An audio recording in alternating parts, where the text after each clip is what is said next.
watching Let's Chat. Many of you know our next guest. Many of you do not, but you certainly are familiar with his work. This is Jeff Arnett. Jeff is now the driving force behind Company Distilling, which is a new bourbon that is hitting the market even right here in Chattanooga. Tell me what your dream was when you conceptualized what is in this bottle right here. You know, we had just talked about going from 3 products to 11 at Jack Daniel's, and one of those products that I had been able to work with was called the number 27 Gold. And it's not the most premium thing, the Sinatra is in the Jack Daniel's lineup, but it was meant to be a very premium expression, you know, something that was approachable and nice. It was actually designed for Asia.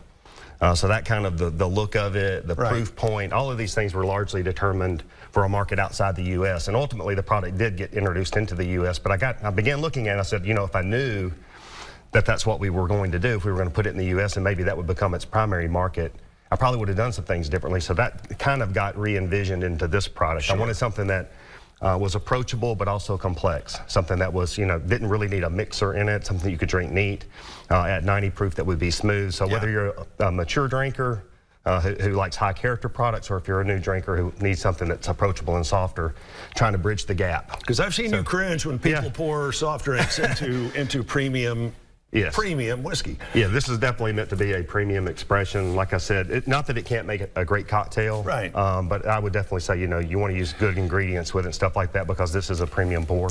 Even though you're the driving force behind this, obviously there are other people involved, and you guys are making one heck of an economic splash in East Tennessee instead of Middle Tennessee. We are. At least to begin with. You're going to expand, but tell me how many jobs are you talking about? So what we have committed to do is by this time next year, we should be up to about 50 or 60 people that are employed in the company. Right now, we're at about 8 total employees. So we do have our first product in market, but we just got in the state of Tennessee at the 1st of November. So what we're trying to do right now is just make sure that we're, you know, getting into restaurants and stuff like that, have a presence here, and then allow that to help us achieve all of our goals. Because you know, it is not an inexpensive industry to get into. The distilling equipment is expensive. We chose some high value land. So you're talking about coming to East Tennessee. We actually bought 2 pieces of property. One is in Townsend, sandwiched between the Parkway and the Little River, right outside the entrance into the national park. Great location, beautiful spot. And a lot of traffic through there, but it'll have a small manufacturing footprint because there's no natural gas, there's no sewer. There's reasons why Townsend is largely undeveloped, and it's because there's not infrastructure there. But we found an old brick plant back in Alcoa, somewhat across the street from the Knoxville airport. And it was 30 acres, 20,000 square foot building that we could easily repurpose and store barrels in. And in order to make this product, you're wanting to do as much local sourcing as possible, which is something that you've been a champion of for quite a while. Absolutely. So we've already begun to talk to people at the Department of Agriculture and stuff like that, because we're largely going to be grain-based, of course. When you're making whiskey, you're going to use corn and wheat, rye, malted barley. So some of those crops can be actually sourced locally. Some of them you have to go a few states away, simply because of climate, growing conditions and stuff. All right, you've been in the whiskey business for a long time, over half your life. What are you looking for when you pour from what's in here to what's in here? What are you searching for taste-wise? You know, I think, of course, everybody's a little bit different. But, you know, if you're going to go with a really nice, you know, bottle of bourbon like this one is, I think it's good to invest in decent glassware for it. I think even for something that maybe high proof or something like that, and you're a little bit leery of it, almost every bottle that's out there deserves at least one neat sip. You don't have to drink it that way. You can always add water, you can add ice, you can make a cocktail with it, but at least you'll do it from an informed position. So I think the first thing you want to do when you're approaching a new product like this is just take one small pour. Pour some up and tell me the difference between the glasses on the end and the ones in the middle. All right. So this is probably the most popular whiskey glassware. It's called the Glencairn.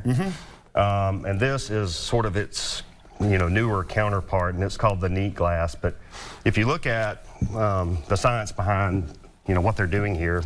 So both of these glasses are designed so that you have a larger surface area. So basically what that's going to allow, it also has a shape that is conducive where you can kind of swirl them around, kind of agitate them and get some of the volatiles up on them without spilling. But what you're trying to do is expose a lot of surface area on the liquid and then constrict the nose down so that you can kind of get more intensity of nose on it. It works. Yeah. it absolutely does. You know, this one has a little bit more of an awkward lip on it. I'm most conditioned to working out of the Glencairn glassware myself, but that's a great glass as well. All right, when you're tasting this and grading whiskeys, you always spit it out. What is the purpose behind that? Well, if you're doing a lot of different whiskey samples, you'll get carryover. So what you don't want is if you swallow something, it's going to have some residual impact. So it can actually color how you view the next sample. The following sample. Yeah. So if you rinse it around and spit it out, then you can kind of minimize the carryover. That's an important part of being able to evaluate individual samples, especially when they're really different. So. Yes, he even brought a bucket. Wow, that is That's a 90 proof. This is a wheated bourbon. You know, I chose wheated because rye is a little bit more of a polarizing characteristic of flavor. You either love rye or you don't. It's sort of like a love it or hate it instead of a love it or like it. You know, when all bourbons are going to be high in corn, and corn, I think sweet notes tend to be a love it or like it. Not a lot of people hate it. But with wheat, I just felt like it was a little bit safer from the standpoint of having a broader appeal. So there are brands that feature wheat in the recipe. They all are pretty well thought of brands. So you know, you're going to kind of look at ones in the market that you're like, you know, I would like, if people are making comparisons, at least it's to a good brand. It's like Pappy and Weller and Maker's Mark. You're going to make comparisons to brands like that, which are not bad brands at all.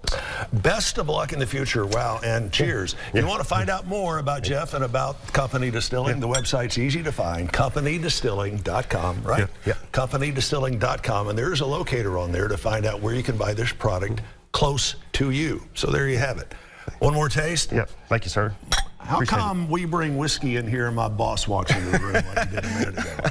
I'm not sure why. Anyway, Jeff, always a pleasure. Good to see you. Again, let me suggest you check out the website, companydistilling.com, companydistilling.com. Jeff, next time you're here, I'm going to ask you what your wife said when you walked home and went, honey, I'm quitting as the master distiller for my current company. No, I'm not going to. We won't go there.